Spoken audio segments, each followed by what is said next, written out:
Messi D মারিয়ার জন্য স্কালোনির আবেগঘন বার্তা, টানা চতুর্থ শিরোপা থেকে আর মাত্র এক ম্যাচের দূরত্বে আর্জেন্টিনা। ২০২১ কোপা আমেরিকা ও ফিনালিসিমা ২০২২ বিশ্বকাপের পর আবারও ডিফেন্ডিং চ্যাম্পিয়নরা কোপার ফাইনালে উঠেছে। সেমিফাইনালে কানাডাকে হারিয়েছে ২-০ গোলে। তবে এবারের যাত্রাটা খুবই কঠিন ছিল বলে মন্তব্য করেছেন আর্জেন্টাইন বস স্কালোনি। একই সঙ্গে বিদায়ের সুর বাজতে থাকা আনহেল ডি মারিয়া ও লিওনেল মেসির জন্য দিলেন আবেগঘন বার্তা। আগামী সোমবার ভোরে বাংলাদেশ সময় কোপার ফাইনালে নামবে আর্জেন্টিনা। সেই ম্যাচটিই হতে যাচ্ছে আলবিসেলেস্তেদের জার্সিতে ডি মারিয়ার শেষ ম্যাচ। মানতে কষ্ট হলেও সেটাই যে তার শেষ ম্যাচ হবে, সেটাই আজ স্মরণ করিয়ে দিয়েছেন আবারও। কান্না চাপিয়ে এই অ্যাটাকিং মিডফিল্ডার বলছেন, জাতীয় দলের হয়ে শেষ ম্যাচ খেলতে আমি প্রস্তুত নই, কিন্তু সময় হয়ে গেছে। আমি এভাবেই বিদায় নিতে চেয়েছিলাম এবং সেভাবেই ঘটেছে সব। আরেকটি ফাইনালে পৌঁছে গেছি আমরা। আমার সতীর্থরা সবাই জানে আমার আর ফেরার পথ নেই, সিদ্ধান্ত হয়ে গেছে। আমার সিদ্ধান্তকে তারাও সমর্থন দিয়েছে।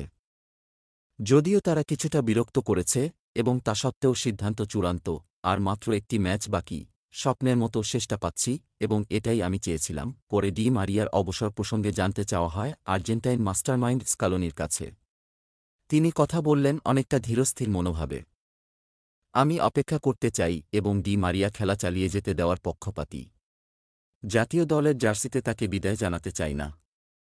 অন্যথায় অশ্রু ঝরতে শুরু করবে সে, তার পরিবার ও ভক্তদের মাঝে এক বিষাদময় পরিস্থিতি তৈরি হবে।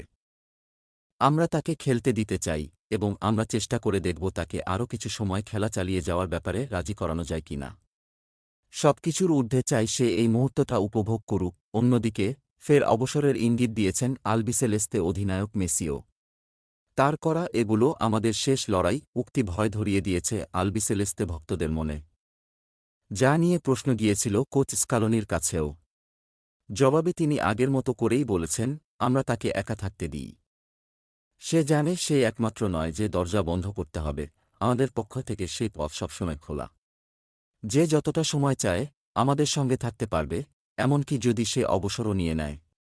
আমরা যদি সেখানে থাকি, আমার যেখানে ইচ্ছা সেখানে নিয়ে যাব। সে কি চায় তাকে সেই সিদ্ধান্ত নিতে দিন। আর্জেন্টিনা নিজেদের চ্যাম্পিয়নশিপ ধরে রাখার লক্ষ্য নিয়েই এবারের কোপায় খেলতে নেমেছিল। তবে এই যাত্রায় তাদের কঠিন পরীক্ষাই দিতে হয়েছে। আজকের ম্যাচও সহজ ছিল না বলে জানিয়েছেন স্কালোনি। আরেকটি ফাইনালে ওঠা খুবই কঠিন। আমরা জানি এখানে পৌঁছানো কতটা কঠিন ছিল। মানদণ্ড অনেক উঁচুতে উঠে গেছে। সবাই ভেবেছিল এটি হয়তো পুষ্পসজ্জার মতো হবে, কিন্তু একদমই এমন ছিল না। খুবই কঠিন প্রতিপক্ষ হয়ে কানাডাও আজ এটি প্রমাণ করল। তবে আমি গর্বিত পুরো কৃতিত্ব খেলোয়াড়দের। কোপার ফাইনালে ওঠার লক্ষ্যে দ্বিতীয় সেমিফাইনালে আগামীকাল মুখোমুখি হবে উরুগুয়ে কলম্বিয়া।